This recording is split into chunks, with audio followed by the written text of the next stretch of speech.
नमस्कार। आज हम एक बहुत ही दिलचस्प जगह की गहराई से पड़ताल कर रहे हैं। दक्षिण अफ्रीका की वेनेशिया डायमंड माइन। हाँ बिल्कुल। दुनिया की सबसे बेशकीमती खदानों में से एक। हमारे पास कुछ लेख हैं जो इसी वेनेशिया माइन पर फोकस करते हैं। तो इन्हीं स्रोतों के आधार पर हम कोशिश करेंगे समझने की कि इस खदान में क्या खास है। मतलब इसका भूगर्भ कैसा है, उत्पादन कितना होता है, और हाँ, तकनीक और पर्यावरण के लिहाज से क्या चल रहा है वहाँ। बिल्कुल। तो शुरू करते हैं इसके लोकेशन से। ये खदान है दक्षिण अफ्रीका के लिम्पोपो प्रांत में। हाँ, मुसीना शहर से करीब 80 किलोमीटर दूर पड़ती है ये। सही। और इसे डी बियर्स समूह ने 1992 में खोला था। मजे की बात यह है कि ये दक्षिण अफ्रीका में पिछले 25 सालों में विकसित हुई पहली बड़ी हीरे की खदान थी उस समय। अच्छा, 25 साल में पहली बड़ी खदान। और इसकी जमीन के नीचे क्या है? मतलब हीरे मिलते कैसे हैं वहाँ? हाँ, वो बड़ा इंटरेस्टिंग है। यहाँ किम्बरलाइट क्लस्टर है। मतलब ये ज्वालामुखी चट्टानों का एक समूह है जिसमें हीरे पाए जाते हैं। Kimberlite pipes. हाँ, करीब 13-14 ऐसे पाइप्स हैं और ये कोई आज के नहीं बने हैं। ये लगभग 519 मिलियन साल पुराने हैं। 519 मिलियन साल, बाप रे। हाँ जाहिर है इन्हीं प्राचीन पाइप्स में हीरे का खजाना छिपा है। तो शुरुआत तो सतह से हुई होगी खुदाई की, ओपन पिट माइनिंग। बिल्कुल। 1992 से लेकर 2022 तक, यानी काफी लंबे समय तक ओपन पिट माइनिंग ही चली। और उत्पादन कैसा था उस दौरान? जबरदस्त। उस ओपन पिट फेस से करीब 1.8 करोड़ कैरेट हीरे निकले। और तब ग्रेड भी काफी अच्छा था। मतलब हर 100 टन पत्थर में करीब 125 कैरेट हीरे मिल जाते थे। 125 कैरेट प्रति 100 टन। हाँ ये तो बहुत ज्यादा है। हाँ, बहुत ज्यादा। एक वक्त था जब दक्षिण अफ्रीका का लगभग 40% हीरा उत्पादन अकेले इसी खदान से आ रहा था। क्या बात है, देश का 40%। ये तो कमाल ही है। लेकिन अब तो सतह पर खुदाई बंद हो गई है ना? हाँ, 2022 में ओपन पिट माइनिंग खत्म हो गई। अब खदान एक नए और शायद ज्यादा चुनौतीपूर्ण दौर में दाखिल हो रही है, अंडरग्राउंड माइनिंग, जमीन के नीचे खुदाई। अच्छा, अंडरग्राउंड।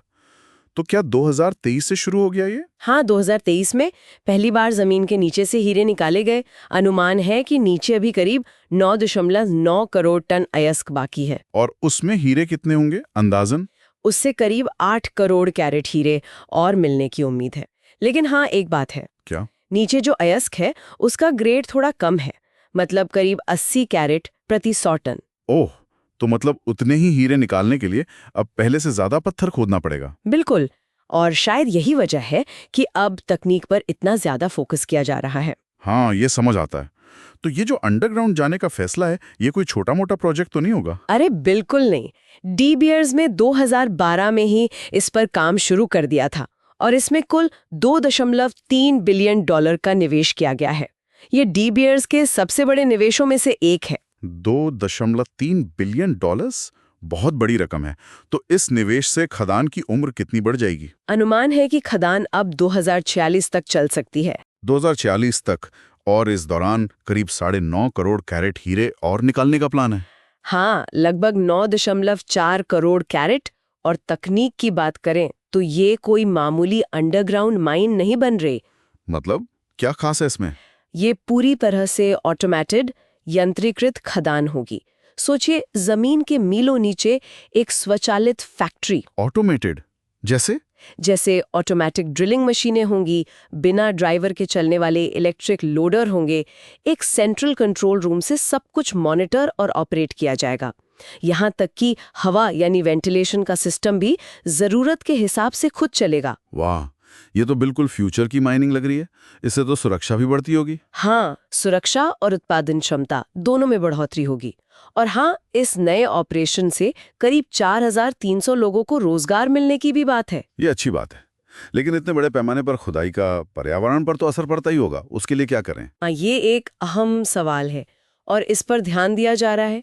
खदान के पास ही लगभग 33,000 हेक्टेयर का एक नेचर रिजर्व बनाया गया है, वेनेशिया लिम्पोपो नेचर रिजर्व। अच्छा, नेचर रिजर्व भी है। यस। और वन्य जीवों का क्या? वन्यजीव संरक्षण पर भी काम हो रहा है। एक काफी दिलचस्प पहल ये है कि खनन क्षेत्र से प्रभावित करीब 200 हाथियों को यहाँ से सुरक्षित निकालकर पड़ोसी देश मोजाम्बिक में बसाने की योजना है। हाथियों को दूसरी जगह भेजना, ये तो बड़ा काम होगा। हाँ, चुनौतीपूर्ण तो है। इसके अलावा पानी के सही इस्तेमाल और धूल को कंट्रोल करने के लिए भी मॉडर्न इंजीनियरिंग का इस्तेमाल हो रहा है। R17 मिलियन इसी पर खर्च हुए हैं। और भी चीजें हैं, जैसे सामाजिक भलाई के कामों में निवेश, एनर्जी बचाने की कोशिशें, जैसे 2030 तक 85% बिजली इस्तेमाल का लक्ष्य है, कार्बन उत्सर्जन कम करना और स्थानीय लोगों के लिए ट्रेनिंग प्रोग्राम्स चलाना। तो कुल मिलाकर देखें तो वेनेशिया माइन सिर्फ एक हीरे की खदान नहीं है। यस, ये तो भूविज्ञान, विशाल इंजीनियरिंग, एकदम नई तकनीक और साथ ही पर्यावरण और समाज के प्रति जिम्मेदारी निभाने की एक कोशिश का संगम है। हाँ बिल्कुल। जो खदान कभी दक्षिण अफ्रीका के 40% हीरे देती थी, वो अब ऑटोमेशन के सहारे जमीन की और गहराइयों में जा रही है। और यहीं पर शायद श्रोताओं के लिए एक सोचने वाली बात छोड़ सकते हैं हम। हाँ, कि इतने बड़े इंडस्ट्रियल ऑपरेशन और प्रकृति के नाजुक संतुलन के बीच तालमेल बिठाना कितना मुश्किल होता होगा, है ना? और भविष्य में ये संतुलन कैसा रूप लेगा, ये देखना वाकई बहुत दिलचस्प होगा।